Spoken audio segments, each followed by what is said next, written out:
actions performed. I knew I was in a small room and in a narrow bed. To that bed I seemed to have grown. Hannah, the servant, was my most frequent visitor. Her coming disturbed me. I had a feeling that she wished me away, that she did not understand me or my circumstances, that she was prejudiced against me. Diana and Mary appeared in the chamber once or twice a day. They would whisper sentences of this sort at my bedside. It is very well we took her in. Yes, she would certainly have been found dead at the door in the morning, had she been left out all night. I wonder what she has gone through. Strange hardships, I imagine. Poor, emaciated, pallid wanderer. She is not an uneducated person, I should think, by her manner of speaking. Her accent was quite pure, and the clothes she took off, though splashed and wet, were little worn and fine. She has a peculiar face, fleshless and haggard as it is. I rather like it. And when in good health and animated, I can fancy her physiognomy would be agreeable. Never once in their dialogues did I hear a syllable of regret at the hospitality that they had extended to me, or of suspicion of or aversion to myself. I was comforted. Mr. St. John came but once. He looked at me and said my state of lethargy was the result of a reaction from excessive and protracted fatigue. He pronounced it needless to send for a doctor. Nature, he was sure, would manage best left to herself. He said every nerve had been overstrained in some way, and the whole system must sleep torpid a while. There was no disease. He imagined my recovery would be rapid enough when once commenced. On the third day I was better.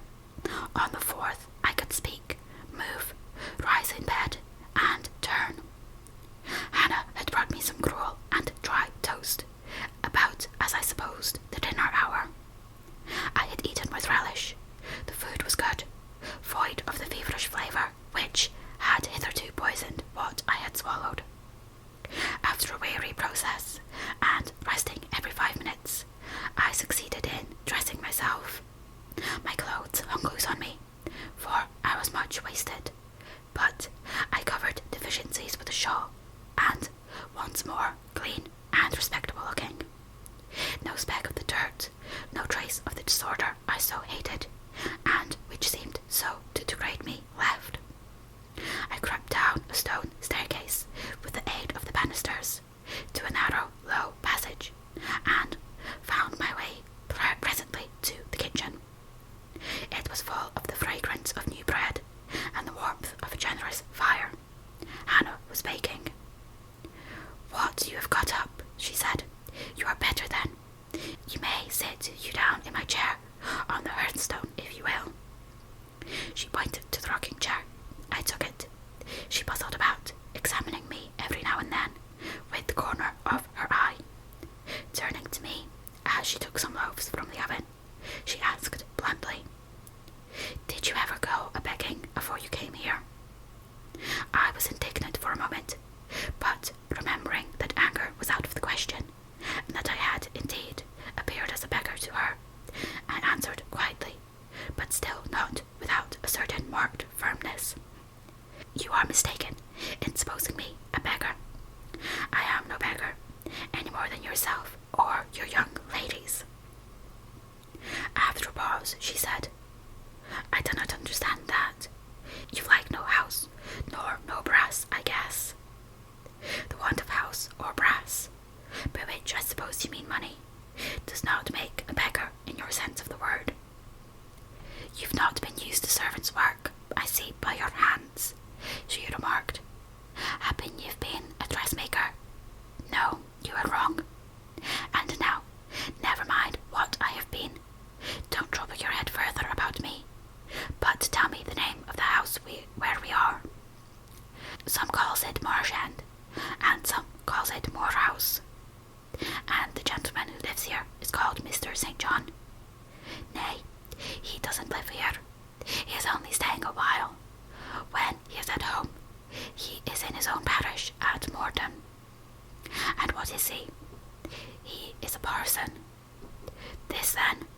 his father's residence. Old Mr. Rivers lived here, and his father and grandfather and great-grandfather before him. The name, then, of that gentleman is Mr. St. John Rivers. St. John is like his christened name. And his sisters are called Diana and Mary Rivers.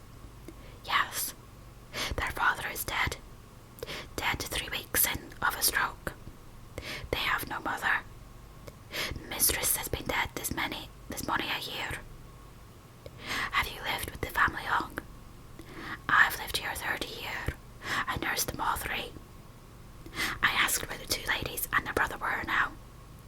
Gone over to Moortown for a walk, but they would be back in half an hour to tea.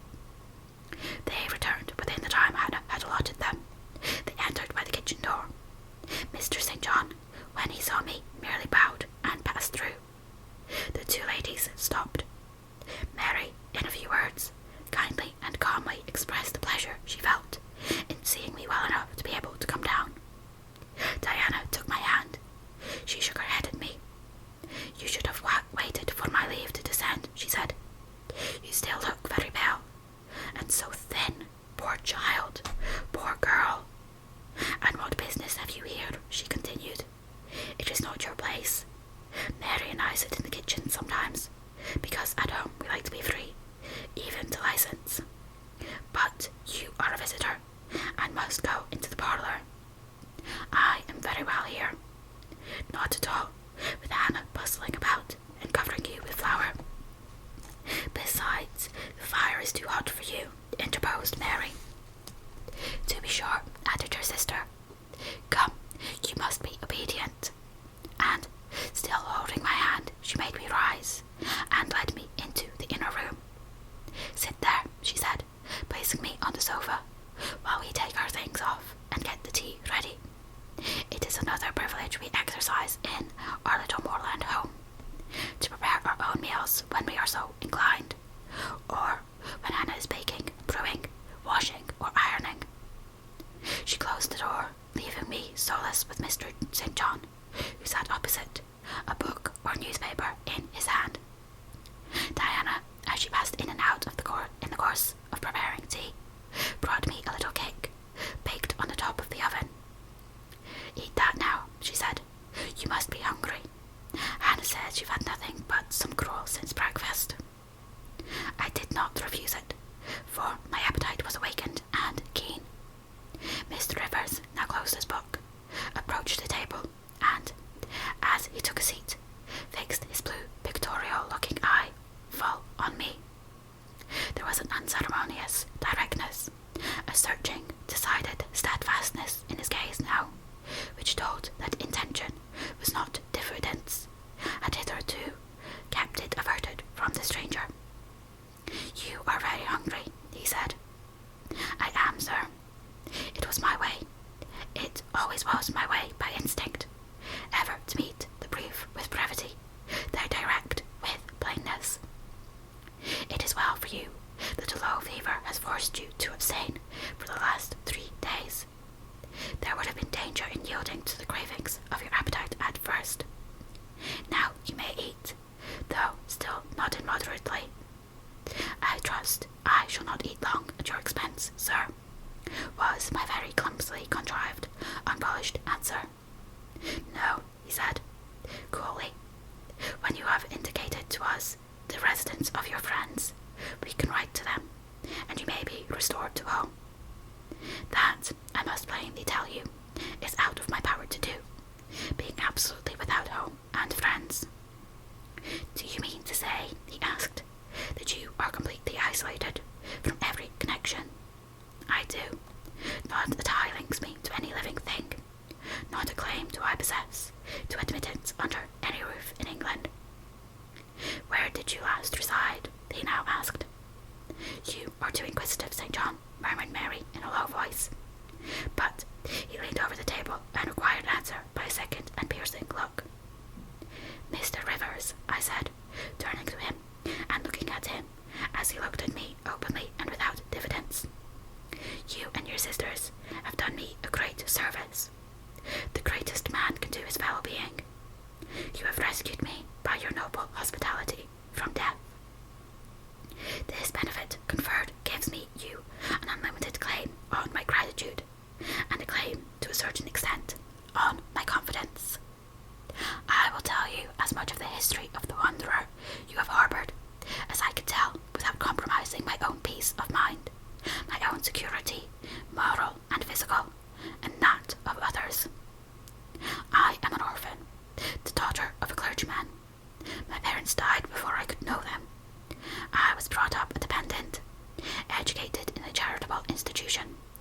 I will even tell you the name of the establishment, where I passed 6 years as a pupil and 2 as a teacher. Lowood Orphan Asylum, Shire. I left Lowood nearly a year since to become a private governess. I obtained a good situation and was happy. This place I was obliged to leave 4 days before I came here. The reason of my departure I cannot and ought not to explain. It would be useless, dangerous, and would sound incredible. No blame attached to me. I am as free from culpability as any one of you 3. Miserable I am, and must be for a time, for the catastrophe which drove me from a house I had found a paradise was of a strange and direful nature. I observed but 2 points in planning my departure: speed, secrecy. To secure these, I had to leave behind me everything I possessed, and it was when brought by hunger, exhaustion, and despair, almost to the last gasp, that you, Mr. Rivers, forbade me to perish of want at your door, and took me under the shelter of your roof. I know all your sisters have done for me since, for I have not been insensible during my seeming torpor, and I owe to their spontaneous, genuine, genial compassion as large a debt as to your evangelical charity. Don't make her talk any more, St. John, said Diana as I paused. She is evidently not yet fit for excitement. Come to the sofa and sit down now, Miss Elliot. But when St. John was amused a few moments, he recommenced as impenetrable and with as much acumen as ever. You would not like to be long dependent on our hospitality. You would wish, I see, to dispense as soon as may be with my sister's compassion, and above all with my charity. I'm quite sensible of the distinction drawn, nor do I resent it. It is just. You desire to be independent of us. I do. I have already said so. Show me how to work, or how to seek work. That is all I now ask. Then let me go, if it be but to the meanest cottage. But till then, allow me to stay here. I dread another essay of the horrors of homeless destitution. Right, said Mr. St. John quite coolly. If such is your spirit, I promise to aid you in my own time and way. He now resumed the book with which he had been occupied before tea.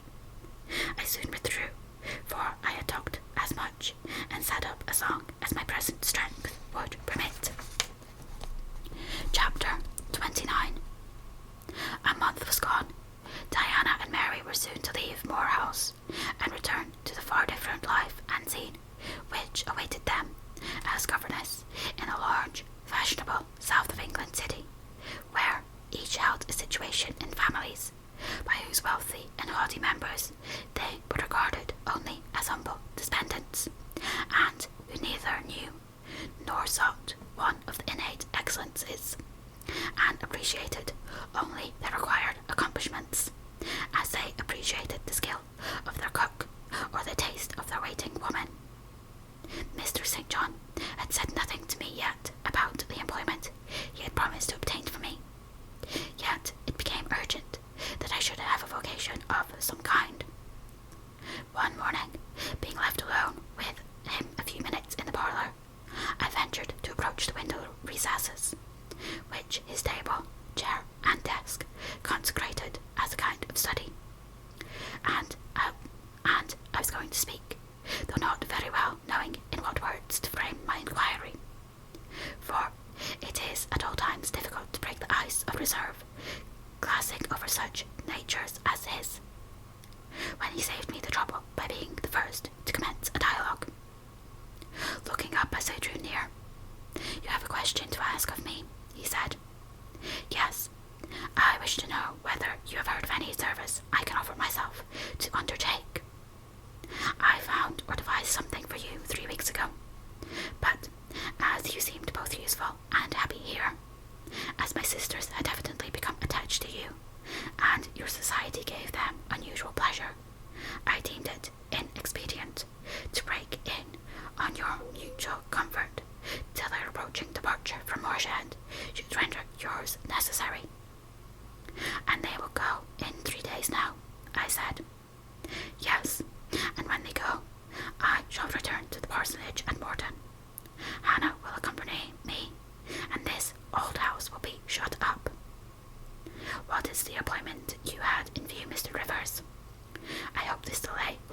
increase the difficulty of securing it.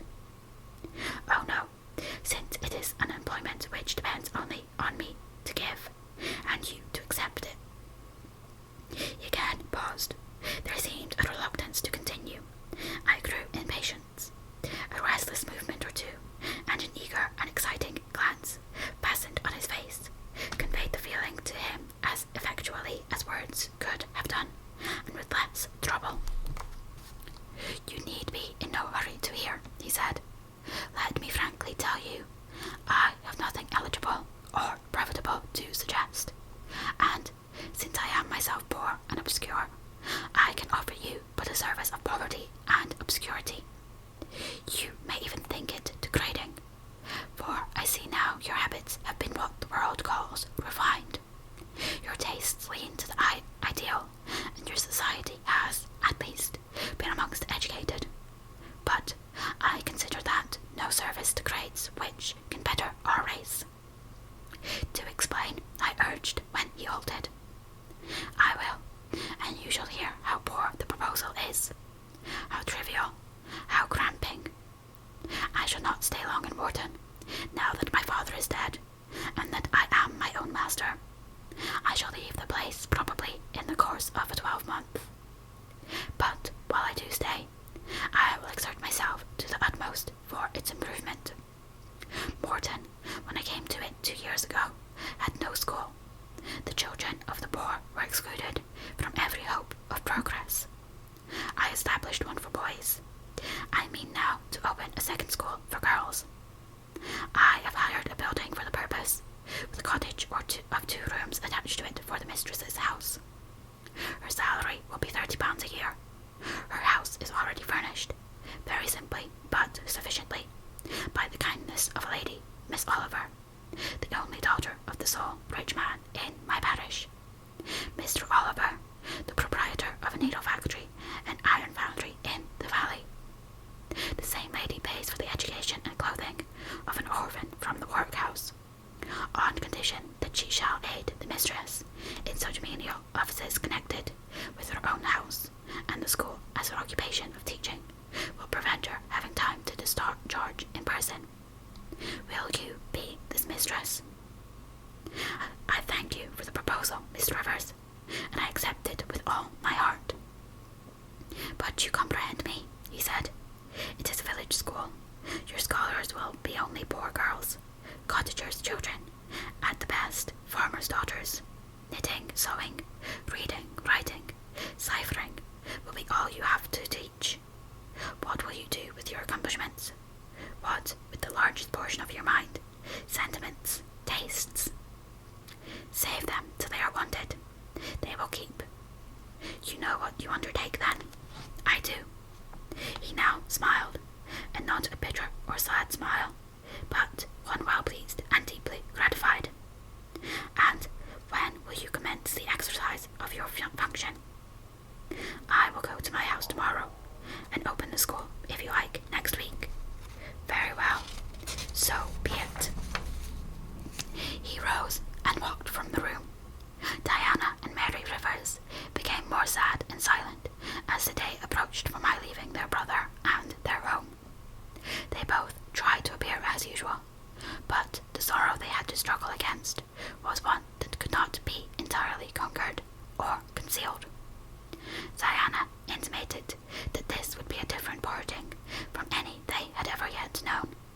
It would probably, as far as St. John was concerned, be a parting for years. It might be a parting for life. The next day I left Marsh End for Morton. The day after, Diana and Mary quitted for a distant bee. In a week, Miss Rivers and Hannah repaired to the parsonage, and so the old grange was abandoned. Chapter 30. My home, then, when I at last found a home, is a cottage, a little room with whitewashed walls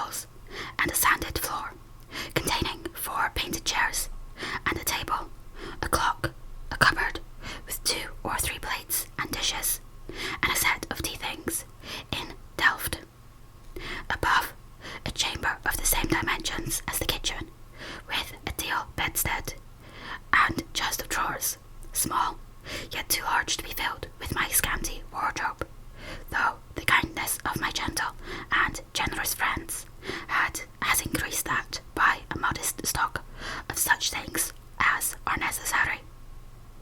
It is evening. I have dismissed with the fee of an orange the little orphan who serves me as a handmaid. I am sitting alone on the hearth. This morning the village school opened. I had 20 scholars, but 3 of the number can read, none write or cipher, several knit, and a few sew a little. They speak with the broadest accent of the district. At present, they and I have a difficulty in understanding each other's language. Some of them are unmannered, rough, intractable, as well as ignorant, but others are docile, have a wish to learn, and evince a disposition that pleases me. I must not forget that these coarsely clad little peasants are of flesh and blood as good as the scions of gentlest genealogy, and that the germs of native excellence, refinement, intelligence, kind feeling, are as likely to exist in their hearts as in those of the best born.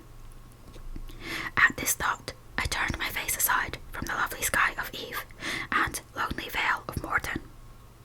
I say lonely, for in that bend of it visible to me there was no building apparent save the church and the parsonage, half hid in trees, and, quite at the extremity, the roof of Vale Hall, where the rich Mr. Oliver and his daughter lived.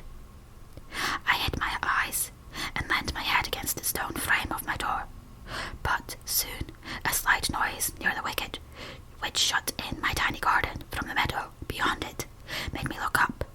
A dog, old Carlo, Mr. Rivers' pointer, as I saw in a moment, was pushing the gate with his nose, and St. John himself leant upon it with folded arms. His brow knit, his gaze grave, almost to displeasure, fixed on me. I asked him to come in. No, I cannot stay. I have only brought you a little parcel my sister has left for you. I think it contains a colour box, pencils, and paper. I approached to take it. A welcome gift it was. He examined my face, I thought, with austerity, as I came near. The traces of tears were doubtless very visible upon it. Have you found your first day's work harder than you expected? He asked. Oh, no, on the contrary, I think in time I shall get on with my scholars very well. But you feel solitude and oppression. The little house there behind you is dark and empty. I have hardly had time yet to enjoy a sense of tranquillity, much less to grow impatient under one of loneliness. Very well. I hope you feel the content you express. At any rate, your good sense will tell you that it is too soon yet to yield to the facilitating fears of Lot's wife. What you had left before I saw you, of course, I do not know, but I counsel you to resist firmly every temptation which would incline you to look back. Pursue your present career steadily, for some months at least. Both he and I had our backs towards the path leading up the field to the wicket. We had heard no step on the grass-grown track. The water running in the vale was the one lulling sound of the hour and scene. We might well then start, when a gay voice, sweet as a silver bell, exclaimed, "Good evening, Mr. Rivers, and good evening, old Carlo. Your dog is quicker to recognize his friends than you are, sir.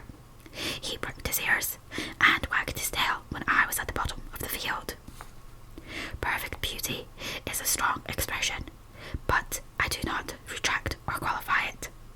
As sweet features as ever the temperate clime of Albion moulded, as pure hues of rose and lily as ever heard humid gales and vapoury skies generated and screened, justified in this instance the term. No charm was wanting, no defect was perceptible. The young girl had regular and delicate lineaments, eyes shaped and coloured as we see them in lovely pictures, large and dark and full. The long and shadowy eyelash, which encircles a fine eye,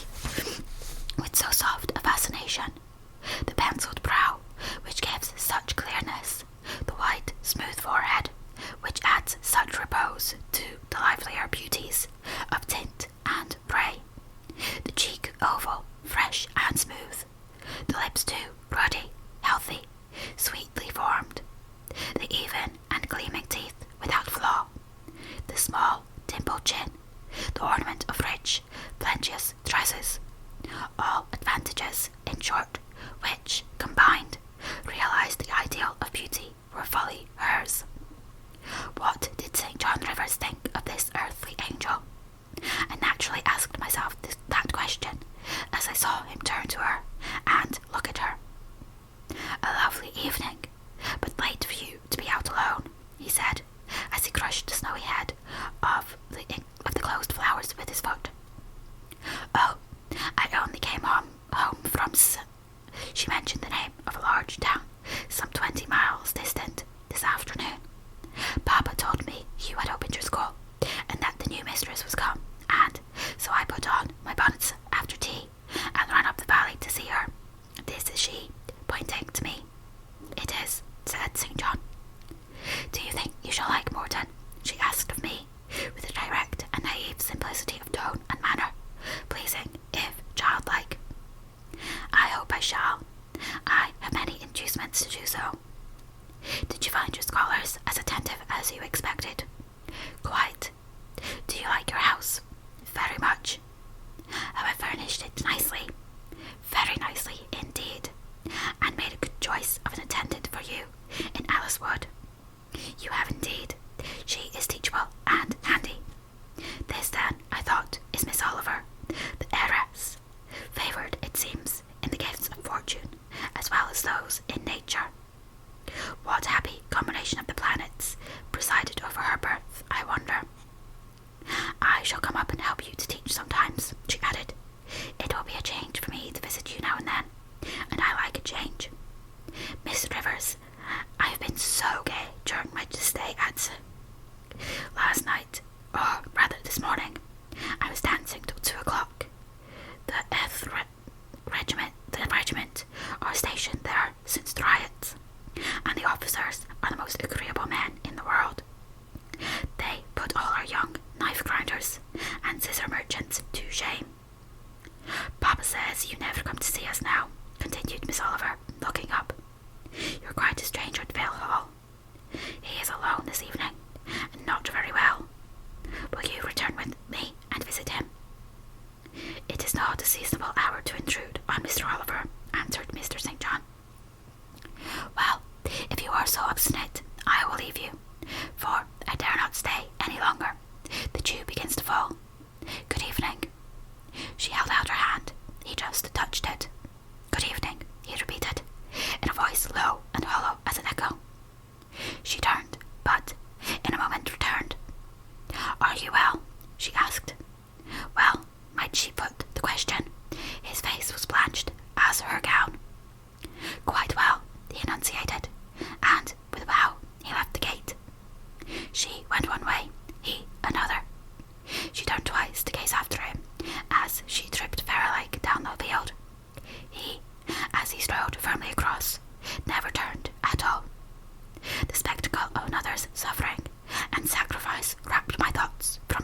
a flush of loveliness, but not affected, liberal-handed, innocent of the pride of wealth, ingenious, sufficiently intelligent, gay, lively, and unthinking.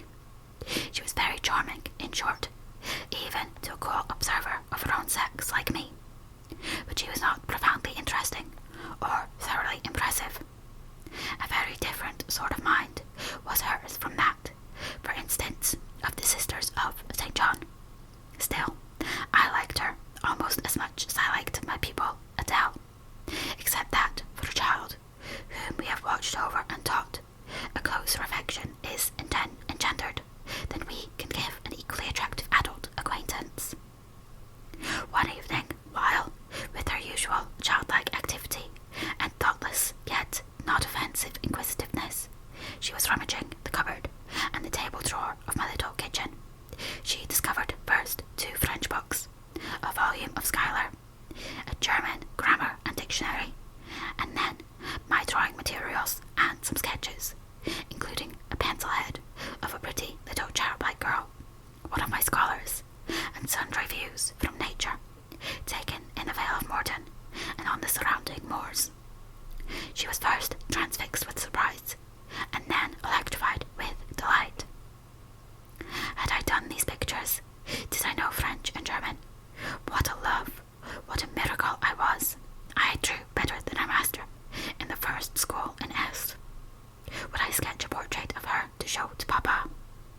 With pleasure, I replied, and I felt a thrill of artist's delight at the idea of copying from so perfect and radiant a model. She that had then on a dark blue silk dress, her arms and her neck were bare. Her only ornament was her chestnut tresses, which waved over her shoulders with all the wild grace of natural curls. I took a sheet of fine cardboard and drew a careful outline. I promised myself the pleasure of colouring it, and, as it was getting late then, I told her she must come and sit another day. She made such a report of me to her father that Mr. Oliver himself accompanied her next evening, a tall, massive-featured, middle-aged, and grey-headed man, at whose side his lovely daughter looked like a bright flower near a hoary turret. He appeared a tactorum, and a perhaps proud personage, but he was very kind to me. The sketch of Rosamond's portrait pleased him highly. He said I must make a finished picture of it. He insisted, too, on my coming the next day to spend the evening at Vale Hall. I went. I found it a large, handsome residence, showing abundant evidence of wealth and propriety. Rosamond was full of glee and pleasure all the time I stayed. Her father was affable, and when he entered into conversation with me after tea, he expressed in strong terms his approbation of what I had done in Morton School, and said he only feared, from what he saw and heard, I was too good for the place, and would soon quit it for one more suitable. It was the 5th of November, and a holiday. My little servant, after helping me to clean my house, was gone, well satisfied with the fee of a penny for her aid. All about me was spotless and bright, scoured floor, polished grate, and well-rubbed chairs. I had also made myself rest, and had now the afternoon before me to spend as I would. The translation of a few pages of German occupied an hour. Then I got my palette and pencils, and fell to the more soothing, because easier occupation of completing Rosamond Oliver's miniature. The head was finished already. There was but the background to tint, and the drapery to shade off. A touch of carmine, too, to add to the ripe lips, a soft curl here and there to the tresses, a deeper tinge to the shadow of the lash under the azure eyelid. I was absorbed in the execution of these nice details, when, after one rapid tap, my door unclosed, admitting St. John Rivers. "I am come to see how you are spending your holiday," he said. "Not, I hope, in thought. No, that is well. While you draw, you will not feel lonely. You see, I mistrust you still, though you have borne up wonderfully so far. I have brought you a book for evening solace, and he laid on the table a new publication, a poem, one of those genuine productions so often vouchsafed to the fortunate public of those days, the golden age or modern literature. While I was eagerly glancing at the bright pages of Marmion, for Marmion it was, St. John stooped to examine my drawing. "Is this portrait like?" I asked bluntly. "A well-executed picture," he said. "Very soft, clear colouring, very graceful and correct drawing." Yes, I know all that. But what of the resemblance? Who is it like?" Mastering some hesitation, he answered, "Miss Oliver, I presume." "Of course. And now, sir, to reward you for the accurate guess, I will promise to paint you a careful and faithful duplicate of this very picture, provided you admit that the gift would be acceptable to you. I don't wish to throw away my time and trouble on an offering you would deem worthless." He continued to gaze at the picture. The longer he looked, the firmer he held it, the more he seemed to covet it. "It is like," he murmured. "The eye is well managed, the colour, light, expression are perfect. It smiles. Would it comfort or would it wound you to have a similar painting? Tell me that, when you were at Madagascar, or at the Cape, or in India, would it be a consolation to have that memento in your possession, or would the sight of it bring recollections calculated to enervate and distress?" He now furtively raised his eyes. He glanced at me, irresolute, disturbed. He again surveyed the picture. "That I should like to have it is certain. Whether it would be judicious or wise is another question." Having said this, he took his hat, which lay on the table beside my palette. Once more he looked at the portrait. "She is lovely," he murmured.